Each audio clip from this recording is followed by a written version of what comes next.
Hi, this is Craig Stocks for Utah Desert Remote Observatories, and today I want to talk to you a little bit about my workflow, and in particular I want to talk about color mapping. We'll use a narrowband image as an example, but the same principle applies if you're color mapping RGB images from a monochrome camera. So there's also additional information on our website at utahdesertremote.com.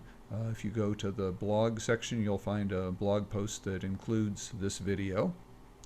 So my workflow overall starts with capturing narrowband images, and typically I will capture both narrowband data and shorter exposures in RGB to have RGB for the stars. I tend to like natural color stars. When it's possible, I will sometimes go back and shoot the stars using a one-shot color camera, and then I have the choice of whether I like the one-shot color version better or the RGB version better.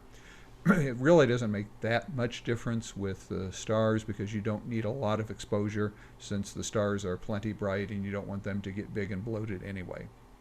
The next step then is to stack the various pieces in Deep Sky Stacker. Obviously you would stack the hydrogen, oxygen, sulfur, red, green, and blue each independently. I do something a little bit different. I like the stretching algorithms that are available in FITS Liberator. So I will generally do a preliminary stretch in FITS Liberator and then take those individual files into Photoshop. Currently I'm using Star Exterminator to remove the stars from each layer of the hydrogen, sulfur, and oxygen. And then I do the color mapping in Photoshop, and that's what I really want to concentrate on today, is the easy way to do color mapping, and then I will generally finish in Lightroom. You'll notice I don't use PixInsight or APP, and that's because I come to this with a background in photography rather than astronomy. So I really approach astrophotography like I would approach any other art photography. And my real motivation is aesthetics rather than scientific data. So just to talk a little bit about each one, I capture my images generally at a dark sky site at the Utah Desert Remote Observatories. That gives me really great results, a nice dark background, clear skies, good seeing, using a Monochrome ASI6200MM Pro camera. I use a filter wheel with LRGB filters plus SHO, so that gives me luminance, red, green, and blue for RGB color data, and then also sulfur, hydrogen, and oxygen filters for narrowband. And I control everything using Voyager software. It really does a great job. It lets me script the entire night, so the telescope is doing the work while I'm in bed. There is a weather system so that if the weather changes, the wind picks up, clouds move in, it starts raining, the roof will automatically close to protect the equipment. I then get up the next morning. All the files are available on my computer.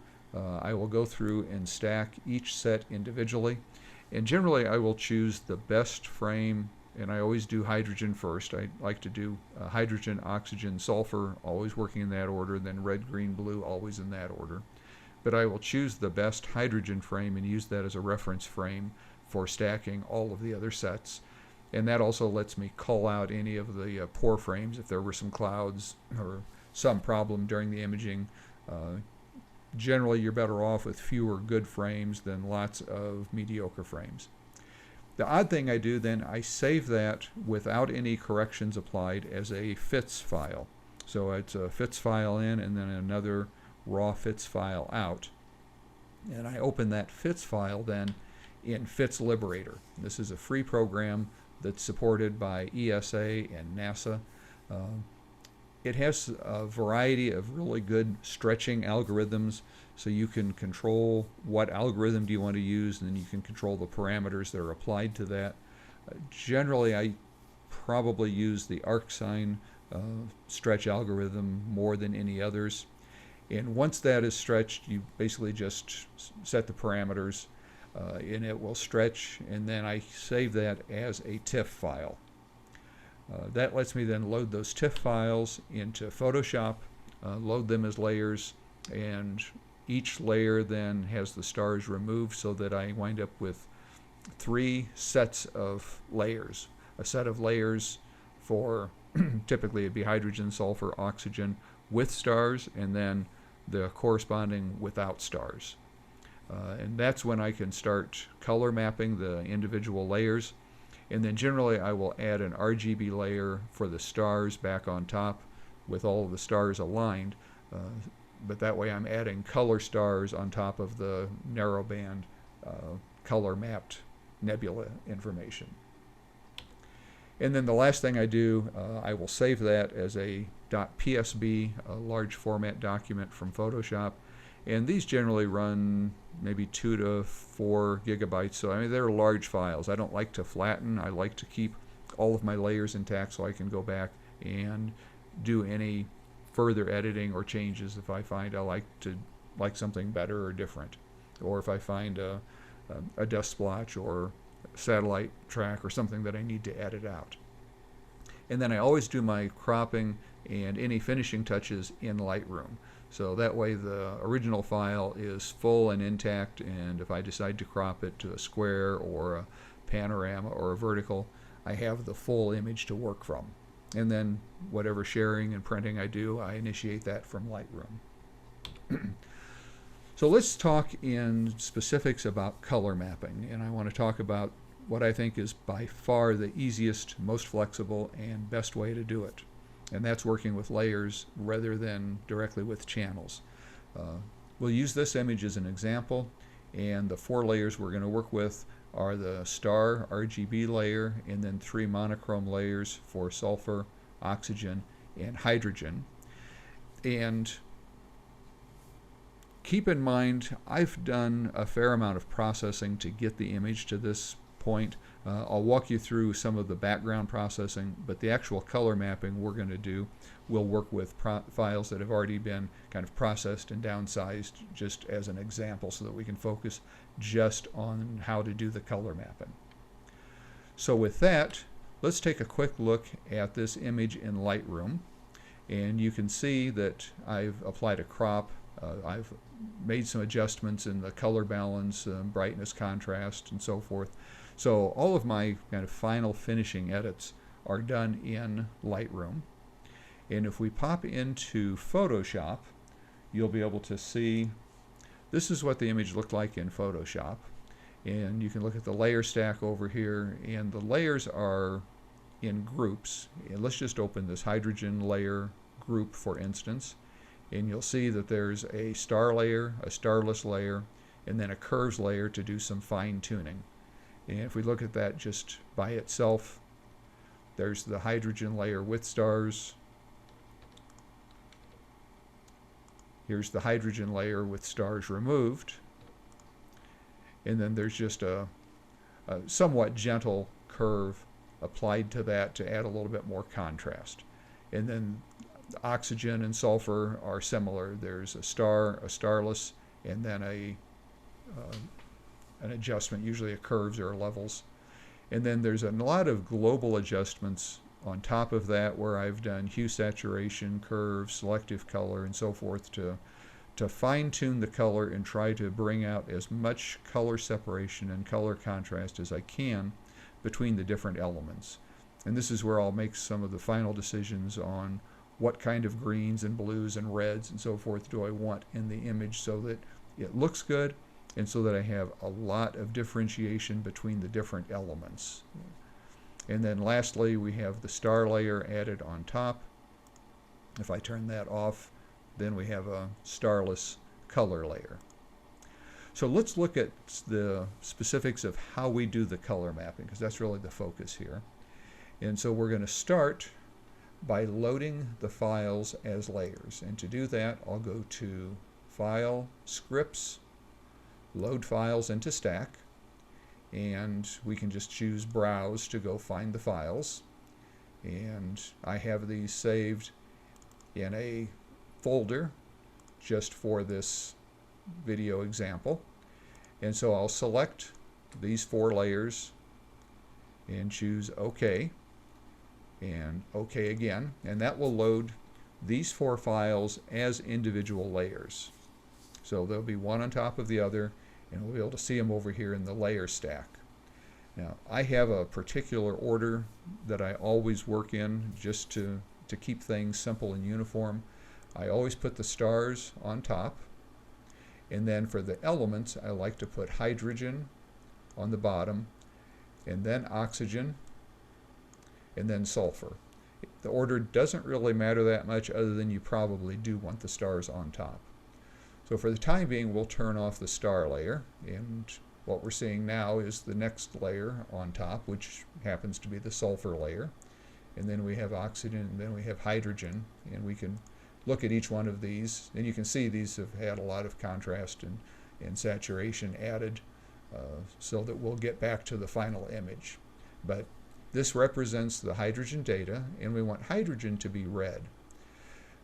Generally, when you open a file directly out of FITS Liberator, if you look at the image mode, you'll see that it comes in as a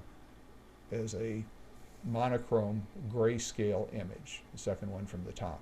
And so the first thing you'll need to do is change this to RGB color, so that we have all of the color data available to us. This one was already in the color RGB mode. So because it's an RGB color, if we look at the channels, for instance the hydrogen layer, we can see that we have an RGB channel, composite channel, and then we have red, green, and blue, and all three are the same. And they're the same because it's grayscale. So when red equals green equals blue, you have a monochrome image. So let's go back to the layers panel. This is a RGB that has all three channels, red, green, and blue, as does the oxygen and the sulfur. So rather than moving things around in channels, if I want the oxygen channel to be just the blue layer, I can double click out here to the right of the layer name, and that will bring up the blending options or layer style dialog box. And under the blending options, you'll see if it's an RGB image, you'll have in the center, it'll have channels R, G, and B with the checkbox by each one. We don't want red, green, and blue, all three from this layer. We only want the blue channel from this layer. So I will just uncheck red and green, and we now have a red, green, and blue image. And you can see hydrogen and oxygen. Red and green make yellow, oxygen is blue.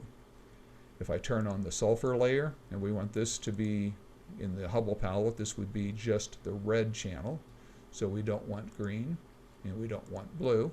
We just want red from this channel. We now have a full color image with the sulfur mapped as red, oxygen mapped as blue, and hydrogen is the one remaining. We're only letting the green channel through, and we're replacing the red and blue with the sulfur and oxygen respectively. And then we want to add the star layer. We'll turn that layer on, and the trick here is to change the blending mode.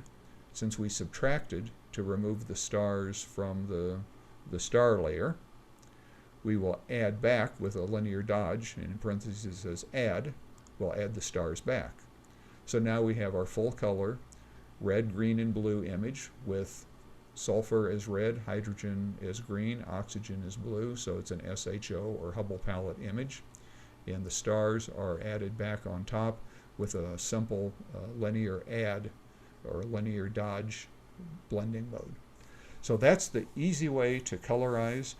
If these were RGB layers, we would do the same thing. We would just set the blending modes or the blending options to only use red from the red layer, green from the green layer, and blue from the blue layer to get a full color RGB image.